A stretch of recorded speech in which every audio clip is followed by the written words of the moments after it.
Aeoniums really are a great group of plants that I think everybody will find one that suits their taste. But the problem is they're one of those plants that before you know it, you're going to have more plants than you're going to know what to do with.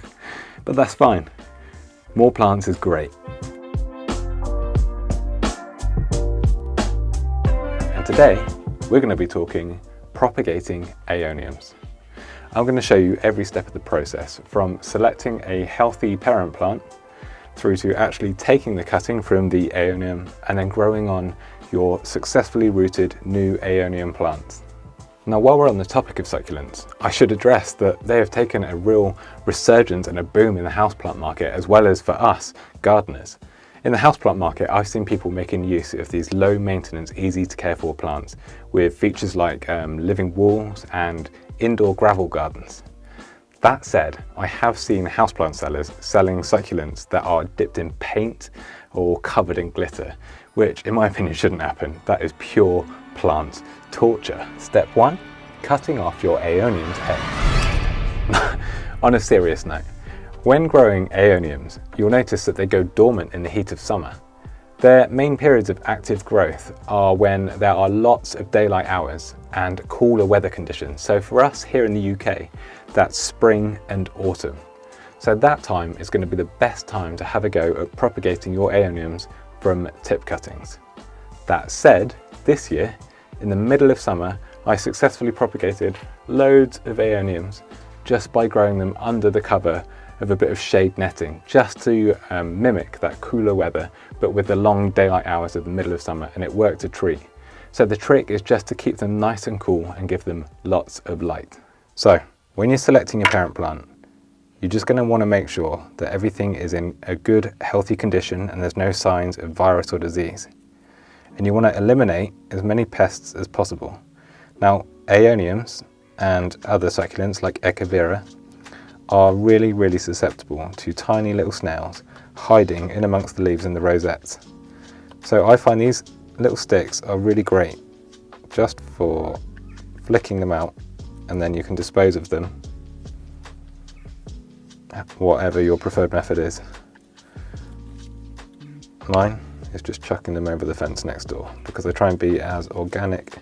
Well, I am organic. I don't use any pests control, no chemicals, nothing. There you go. So it's a nice clean rosette, and the snails for now I'll put to one side. Now with this rosette you can be as brutal as you like. It's a beautifully thick, healthy stem that is super fleshy and full of water, which is what earns these plants their name of succulent. And we're going to cut that to, what's that, 2 or 3 inches in length. Not too long, because I want it to fit into a 9cm pot. Now, this fleshy cut end, some people will leave this cut tip just on a bench in their greenhouse, and they'll give this cut area time to callus over. And that's just to dry up and sort of heal. And then they'll put that into the soil or sand mix and start it rooting then. But I found that I don't have to do that. This fresh cut tip will dry even in a pot. I have never left it to callus over, and I have not had any less success for not letting it do it. So by all means, if that's what you want to do, let that callus over, but you don't have to. I have had success propagating Aeoniums without doing it. So there is our tip cutting. Let's put the main plant to one side. Now, Aeoniums like a good supply of water, but free drainage. I said at the start of the video that you can use sand or grit, but something else you can use is this, which is perlite. Now, perlite is a natural substance, and it's just really great at opening up the soil texture. And it acts exactly the same as grit or sand would, and it will just help improve the ability for water to flow through your compost so that your propagation material isn't just sitting wet. Now, the reason I'm using perlite rather than sand or grit is because I'm growing plants to sell online, which means sending them through mail order, and perlite is really lightweight, especially when compared to grit or sand. So the trick is to do a really free draining mix. So I will do a lot more of my sand, grit or perlite than compost. And my compost is just a peat-free multi-purpose potting compost. This will just give the plant some nutrients, but at this stage getting air around the roots is the thing that is most important, because if it becomes waterlogged, the roots are going to rot on the plant, and we don't want that. We want good aeration that's going to encourage healthy root formation. We don't need much because we're going to do this into a small 9 centimetre pot. Here we go. Perfect. Right, this is my recycled plastic pot. I get my pots from a local nursery and just reuse their pots. I'm just going to scoop it up, chuck it in. Perfect. Now, you can use a rooting hormone, something like this rooting powder, which is organic and based on seaweed. But for Aeoniums, I've never needed to use rooting powder. And honestly, it is simple as poking a hole into your pot, pushing the Aeonium stem in, and just firm the mix around the base of the Aeonium.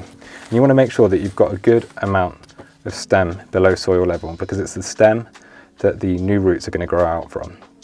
So this one's sitting a bit proud. There you go. Now, that's it. You're going to wait for this plant to root, and it can be, in my experience, 2 to 4 weeks, and you'll get signs of new growth coming from the top, and the whole plant will perk up. It will go through a period of dropping a few of the lower leaves because it's surviving on the water that's inside the plant, which is a considerable amount, which is why these plants are so tough. But once it starts growing its own roots, it can uptake water, and you'll see the plant start to really grow away. So let me show you a plant that I propagated about 4 weeks back. So this is an Aeonium tip cutting that I took a few weeks ago, and it is rooted, and you can see that because it's not pulling out of the pot. There's signs of roots coming out of the bottom. So I will knock this one out of the pot and actually show you how many roots have formed. Here you go, look. There's a fantastic root system that's grown on this plant. This one was done with a bit of grit and a bit of perlite. And all those roots have started to grow kind of in the lower, well, you can see where the soil level was. So almost 50% of the stem that was below soil has grown roots, which is fantastic. Where it was before I shook it out of the pot. But this is a really, really great example of how these plants grow roots. Now, while you're busy watching your new Aeonium cuttings grow, take a look at the parent plant.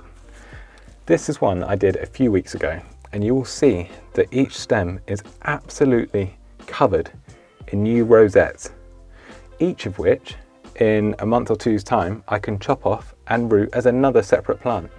Now, like I said, make sure that your Aeonium is a branching species, which means that it will produce all of these side branches like most other shrubs that we take cuttings from.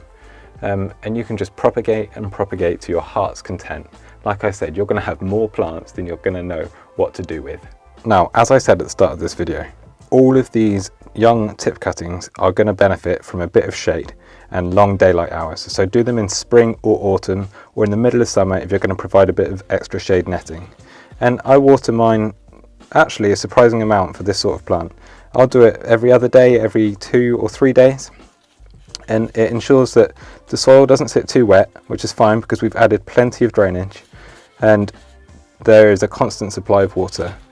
And like I say, you will be surprised how easy these plants are to propagate, and you'll have a collection that will be enormous, and all your friends will come and see it, and you will happily share cuttings, because that's what this is all about. Okay, so hopefully you found that video useful, and like me, you'll soon be surrounded by more Aeoniums than you can handle. Please hit subscribe and do your bit to help this channel grow. It is massively appreciated, and feel free to check out all of the other videos on this channel. And of course, check out the Grow Paradise shop, where I am selling Aeoniums as well as loads of other tropical and exotic plants. Thank you so much for watching, and I will see you all in the next video.